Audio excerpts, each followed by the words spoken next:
I'm an Australian polar adventurer, explorer. I've skied 4 new routes to the South Pole. These are expeditions that I've planned myself. I've looked at satellite imagery of these glaciers that have never been traversed before.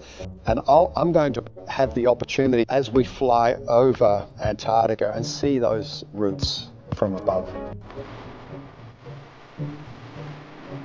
The primary goal of this mission is observation, polar observation. There have been humans flying into space since 61, and nobody's seen the South Pole, North Pole, extreme polar regions from orbit yet. We will be doing something that is quintessential to humans, and that is seeing things with our own eyes. It's my curiosity, like for years, what's Antarctica really like? We don't know what we're going to discover. We are exploring a part of planet Earth from space that has never been explored. As a cinematographer, I'm excited about filming the aurora. That is a visual indicator for us to understand a lot about space weather. What does the aurora consist of? What's the density of aurora? And actually flying through the aurora, capturing this in both 2D and 3D.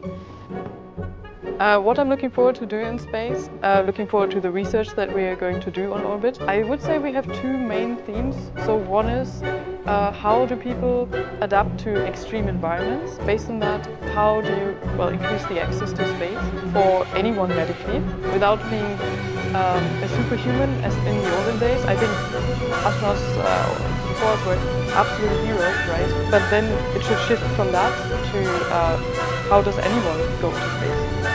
I'm super excited for a ham radio competition that we will host. The idea is that we have different pictures of locations on Earth in the polar regions, which are also of relevance to polar history.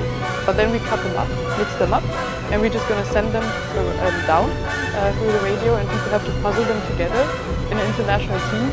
Another thing that we plan to do in space is that we're bringing a synthesizer, and we want to sample some sounds that we can hear in space, like some of the thrusters firing, for example, and integrate that into one jam, I think, which would be pretty cool.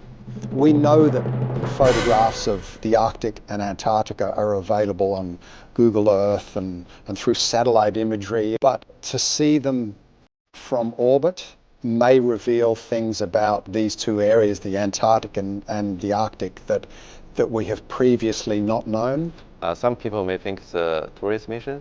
I don't mind that. It's up to you to define what's a tourist mission, but for me it's an exploration.